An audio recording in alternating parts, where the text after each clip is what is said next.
Hey, thanks for joining me today. I had something come up yesterday, and I just thought I should share.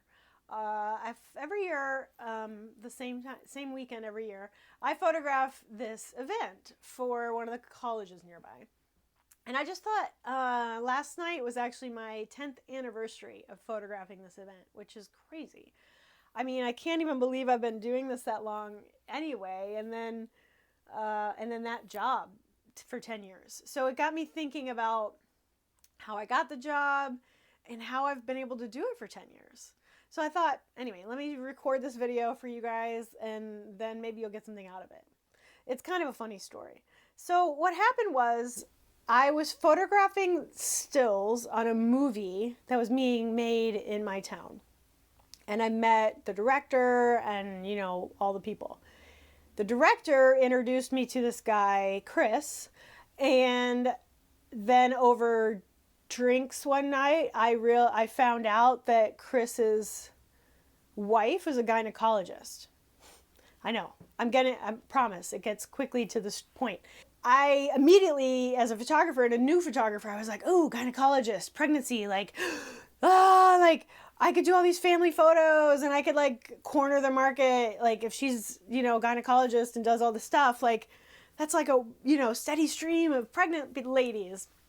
So I met Chris and I talked to him and I tried to get him to hook me up with his wife so that I could market my photography in her practice. So that actually didn't pan out because she had a hard time selling. She didn't know how to push me. It was very awkward. It just didn't pan out. She wanted to recommend me. I did photos for her and for her family and her birth of one of her kids and all that stuff. But, some people just don't know how to recommend and connect people with it sounding natural. So anyway, about a little while later, I get this phone call from Chris and he's like, hey, can I give your name to someone for this job I do every year? Mind you, he was not a photographer. He's not a professional photographer. So how he was shooting this gig every year, I have no idea. So he's like, I just don't want to do it anymore. It doesn't make me any, it's not worth my time to do this event. It's boring and blah, blah, blah. So I'm like, okay, well, send it to me. I don't know. And the event was coming up in 2 weeks. So I talked to the person who ran the event and figured out what it was. It's like a Sports Hall of Fame dinner that this university gives every year. And so Chris, this non-photographer, he was photographing the event for $50 an hour, I think. And he gave them a deal on the 8x10s because they were buying a lot of 8x10s. So I said, well, what's a lot of 8x10s? And he's like, oh, 20 8x10s, 25 8x10s. And I'm thinking, okay, that's not really a lot for a 5-hour event, but okay, if whatever. And I said, well, how much are you selling the 8x10s for? And he said $5 each. And quickly, I'm like, this is why it wasn't worth it for you, because you're not charging anything. It's 5 hours of your night plus editing, plus client meetings, plus fulfilling this order for okay, 5 times 50, that's how much money he's making to shoot it. And then $5 for 8x10s times 25. It's not much money. It's less. I mean, it's really not a lot of money for that much time. So no wonder he didn't want to do it. And he had a full-time job and a family and the whole 9 yards. So it wasn't worth it. But I come in and I get recommended to this job. I had to have the conversation with this person that runs the event, find out, okay, well, do you have a budget? Because I don't charge $50 an hour. I'm actually running a real studio. And my 8x10s are not $5 each because guess what? They cost $4.99 each. So what? So luckily I lucked out and he was like, oh, I don't know if I have a budget. I think it's fine. So I think I gave him a little bit of a deal that first year just to see how it would go, and because we didn't really have time to figure it out.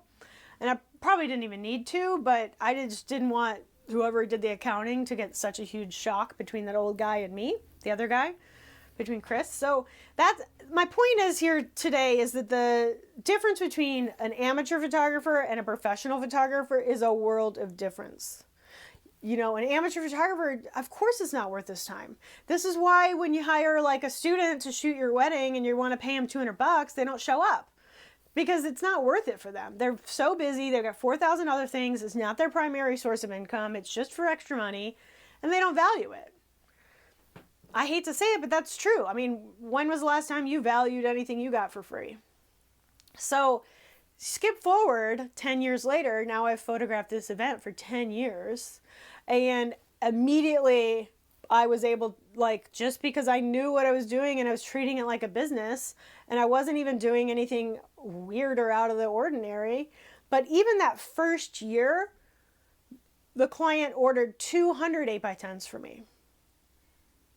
So Chris was doing it for $50 an hour and $5 per 8x10 and selling 25 8x10s. I walk in there as a professional and I'm selling it for $3.75 an hour to shoot it and $20 per 8x10, and I'm selling 200 8x10s.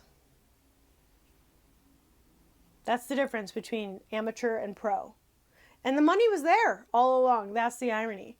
So here I've done it for 10 years now. I made myself irreplaceable that very first year. That first year, first of all, I was available, willing to work with them, figured it out quickly what the event was and how to shoot it. But more importantly, when I walked in there that very first night, that very first time I did it, I noticed that everyone's boutonnieres were like totally pinned on incorrectly. So I actually went around. I went to the organizer first because it's a very black tie event, and all the inductees to the Hall of Fame are wearing tuxedos, and they have boutonnieres, and the organizers have boutonnieres. So I went to the organizer, my connection, and I fixed his boutonniere. And I'm telling you that one thing that I did is a huge reason why I'm still shooting this event 10 years later. That attention to detail. And he still gives me a hard time about it. For the first 2 years, I used to pin all the boutonnieres, and then I got smarter and I started training. I started noticing like who was there every year, like what staff was there to help. So I started training the staff properly on how to do these boutonnieres. And now they come by and they make sure that they did it right. They still are like, hey, is this all right? And I'm like, yeah, you're good. As long as I don't have to do it, it's just a boutonniere. But at the same time, it would have driven me crazy later. It's the little things that your customers remember, and that's why even if price becomes an issue, they're not going to replace me right away because I'm doing more than just taking pictures. I'm doing more than just showing up and doing what I'm told. And now I have this great relationship with this client because of this boutonniere thing. I mean, we had that as a running joke for years. We still joke about it. He still comes over to make sure that his boutonniere is okay. So it's these weird random things that keep you going, and I just really wanted to share that story because for the two reasons. One is you never know where your biggest clients are going to come from. I was chasing this, talking to this husband of a gynecologist, thinking I could get into like the portrait side of like pregnancy and babies. And that did not work out at all. But ironically enough, I get this gig that I never would have sought out. I never would have thought that I would have enjoyed. I never would have known about it ever. I would have never run in the circles of the people organizing it. And here I get this job dumped in my lap. 2 weeks later, I'm photographing the event. Here it is 10 years later. I'm still doing it every year. Can't even tell you how much money I've made over the 10 years on this job. All thanks to meeting this guy when I was photographing stills on a movie. And the fun thing is I'm still friends with that family. I'm still friends with Chris and his wife, their kids. I photographed the birth of one of their son, and now he's like crushing it as a little snowboarder. It's fun. I've gone snowboarding with them. So, it's just funny how this industry is. And I just thought that story might kind of help anybody who's watching this. When you're trying to think too hard and push things too hard, sometimes you can't plan where your success is going to come from. Sometimes it just literally falls in your lap. And the key there is to be a professional about it and not an amateur about it. And make sure you're maximizing.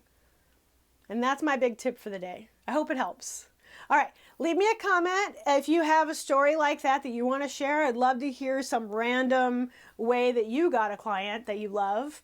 Or I want to hear a random story of how you've had to come into a situation like I did and drastically charge more than the person that, was before you with a gig. That's not easy all the time. I really lucked out that they've been pretty great about it.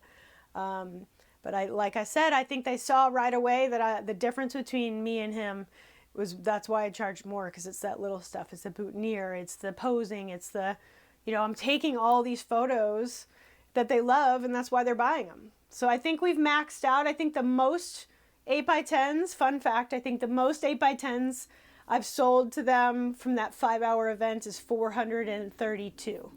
I think that might be the most. So do the math on that. Oh, and now we're doing DVD slideshows for all the inductees too. So shooting the event, getting paid for it, and then they're ordering like a crap ton of 8x10s, and I'm doing DVD slideshows. It's amazing. I love it. I love that event. Even if I'm never a photographer again, I'm still going to come back and shoot that event as long as they'll have me.